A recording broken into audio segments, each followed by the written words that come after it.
Yeah, I'm not rich, but I had pet chickens, and I remember Mum sending me out to the garden to collect the eggs, and yeah, I was treated to a carcass like that, but with a chicken, because Aww, Foxy had mauled my chicken. childhood memories there.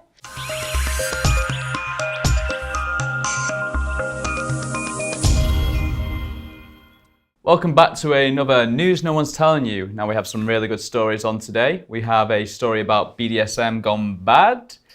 A Yelp reviewer gets a taste of his own medicine, literally. And then we have a deep, dark, disturbing story involving 8 penguins and a fox. But first, off to the bad BDSM. Jessica. Thank you. So this story is actually a really horrific one. So this is a story about something that's frisky. It's gone a little bit risky. So it's a really sad story. So a 24-year-old mum from the UK actually died after a New Year's Eve shenanigan party. She went back home with her boyfriend. They engaged in some kind of lovemaking encounter, as most couples would, and she actually got tied up with handcuffs and hand restraints. Now she had a little mark on her hand and it actually turned into a disease, and 2 days later she died, which is insane. It's a really scary concept. What, like the ropes rubbing on her wrists, like have turned into flesh-eating disease or something? Well, this is the thing. So she woke up and she's like, had a little bit of pain, so she went to the doctors. And to be fair, she admitted to the doctor, which I think not many of us would. Actually, doc, I got these from a little lovemaking with my boyfriend last night. And the next day it turned up into blisters. The doctor only gave her painkillers. So it's this flesh-eating disease that when the scab is open, it comes in with bacteria. All of a sudden you get black blisters all over your arm. She called the ambulance on the 2nd of January, which is only 2 days after the event happened, and she had a heart attack in the ambulance, which is insane that happened so quickly. None of us would know about it. It's something which I'm sure most young adults maybe dabble in, that kind of thing. I don't know. Terrified, I think. So it wasn't the actual rope, it was just from the cut being left open? I think it was just really bad luck, but it's the kind of thing having to explain it to doctors and then your family after it's happened. You've got to feel bad for the boyfriend after this one, because this is a really horrible scenario in all aspects. Well, he needs to do the Chibori classes, you know, 1/2 inch for safety, you know, safe word. If you have sex, have it safe. So Celeste, what have you got for us? Anyway, so mine's not quite as sort of risky as that story. So mine's about in the UK, in Bristol, there's a sort of bar, restaurant type thing called the Old Butchers. And this guy called Wayne S. left a pretty bad review. The review itself's quite long, but a little snippet of the review is he said, wasn't sure if it was supposed to be a bar or restaurant. To be honest, it felt like neither. Ponzi 2/3 of a pint glasses for beer. What's wrong with a pint? For goodness sake, I've filtered that a little bit. The owner struts about in dungarees, and if he has the chance to check his reflection, he damn well makes sure he does. Would I eat there? Never. Only has crab on the menu anyway. So not the best review, and it does go on, insults the furniture, etc. And so obviously, you know, the management, they could have ignored it, could have maybe been a bit upset, been a bit bitter, but instead they actually sort of really took it on board and they responded to it in a new, unique way. So on the management's Facebook page, they said, thank you, Wayne S., for his recent review of our lovely non-bar/restaurant.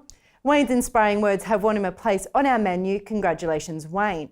We're therefore proud to announce our new cocktail for a limited time only, the Ponce's Dungarees, which is the cocktail on the screen back there. And so the ingredients are white wine, rosé vodka, Bowls Blue liqueur, and gourmet syrup. Not really sure what that is.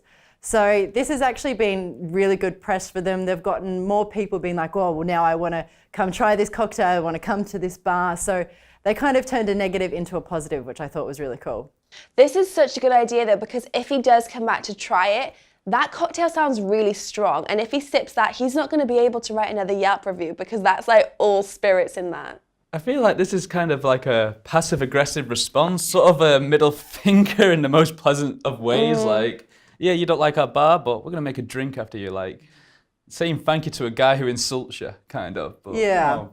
Well, either way, they managed to make it work to their advantage. So that's the main thing, I guess. Well, hipsters will always find a way. Yeah. Now, I have a serious story. A cunning little fox snuck into Chesterton Zoo, into a penguin enclosure, and as you can see by the graphic picture there, he mauled 8 penguins. Now this story goes a bit deep and dark. I'll set the scene. It's a dark night, full moon. Fox sneaks in, and attacks the penguins. But the security footage showed that one penguin was actually standing up to the fox, trying to defend the younglings, the chicks, if I'm right. I think chicks is the right one. Now, only one penguin survived out of that attack, and it was one male. He's seriously injured, could be in intensive care for a while, so he might not make a full recovery. Now, the funny thing is, this was actually a new paddock they built for the penguins, which was built in 2015, and they said it was fox-proof. And yeah, so currently the sign actually says that our penguins are enjoying their home behind the scenes at the zoo. It's not the case. But you know what? Behind the scenes as is up in heaven. If the penguin does survive, Hollywood is totally going to make a film because it's going to be the one penguin that survives how it did it. It's like a veteran story. It'll be like the penguins can like speak, and there'll be like the one penguin that sacrificed himself. Oh, I'm getting emotional just thinking about it, guys. Well, it reminds me of, Mr. Fantastic Fox, or Roald Dahl, the sneaky fox who used to go kill the farmer's chickens. And actually, if you guys didn't know that, I actually had pet chickens when I was a kid. Yeah, I'm not rich, but I had pet chickens. And I remember Mum sending me out to the garden to collect the eggs. And yeah, I was treated to a carcass like that, but with a chicken. Because Fox had mauled my chicken. Childhood memories there. But would you eat a penguin? Oh, yeah. I'm sure it couldn't taste that nice. I'd eat a wolf or a fox. I'd eat everything. What should Kai eat? Let us know. In the comment box below.